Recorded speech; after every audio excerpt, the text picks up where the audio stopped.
আসসালামু আলাইকুম, welcome back to my cooking channel Shima's kitchen. অনেকদিন পর আজকে আমি আবারও একটি নতুন রেসিপি নিয়ে চলে এসেছি। কিছু ঝামেলা থাকার কারণে বেশ কিছুদিন আমি কন্টিনিউ ভিডিও শেয়ার করতে পারিনি। তো আজকে আমি তৈরি করব বোয়াল মাছ ভুনার একটি পারফেক্ট রেসিপি। এর জন্য এখানে আমি বড় সাইজের বোয়াল মাছ নিয়েছি। মাছগুলো আমি এভাবে কেটে পরিষ্কার করে নিয়েছি। রান্নার জন্য তেল গরম করে এর মধ্যে দিয়ে দিব তেজপাতা, 2 টেবিল চামচ পরিমাণ পেঁয়াজ বাটা। কিছুক্ষণ ভেজে আমি এর মধ্যে দিয়ে দিব হাফ চা চামচ আদা বাটা, 1 চা চামচ রসুন বাটা। মশলাগুলো হালকা ভাজা ভাজা হয়ে আসলে দিয়ে দিব লবণ। মশলাগুলো হালকা ভাজা ভাজা হয়ে আসলে এর মধ্যে দিয়ে দিচ্ছি সামান্য পানি, দিচ্ছি 1 চা চামচ শুকনো মরিচের গুঁড়ো, 1 চা চামচ ধনিয়ার গুঁড়ো, হাফ চা চামচ হলুদ গুঁড়ো দিয়ে মশলাগুলো আমি ভালো মতো মিশিয়ে নিব। সামান্য পানি দিয়ে মশলা কষিয়ে নিচ্ছি। এখানে আমি নারকেলের দুধ নিয়েছি, অর্থাৎ নারকেল ব্লেন্ডার করে এর মধ্যে পানিটা বের করে নিয়েছি।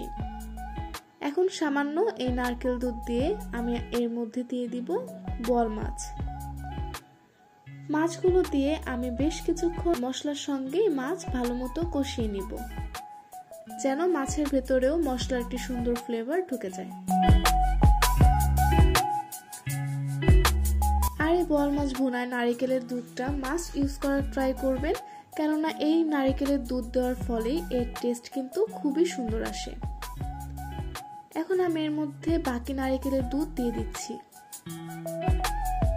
সম্পূর্ণ নারকেল দুধ আমি একবারে দিয়ে দিব না, আমি এখানে 2 বারে মিক্স করেছি। এ পর্যায়ে ঢাকনা দিয়ে রান্না করে নিচ্ছি।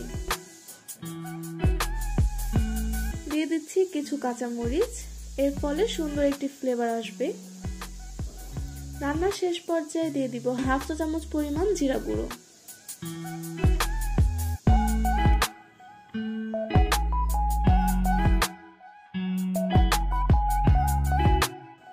আমি আরো কিছুক্ষণ রান্না করে নিব, আর গ্রেভিটা আপনারা আপনাদের পছন্দ মতো রাখবেন। এটা যখন একটু ভুনা ভুনা হয়ে আসবে, অর্থাৎ গ্রেভিটা অনেকটা শুকিয়ে যাবে, সে পর্যায়ে আমি চুলার আঁচ অফ করে দিচ্ছি।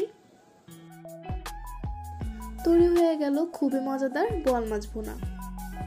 এটি খেতে কতটা মজা হয়েছে সেটা কিন্তু দেখেই বুঝতে পারছেন, আর গ্রেভিটা একদম পারফেক্ট ছিল। ভিডিওটি ভালো লাগলে অবশ্যই লাইক, কমেন্ট ও শেয়ার করে পাশে থাকবেন। আজকের মতো এখানেই বিদায় নিচ্ছি। আল্লাহ হাফেজ।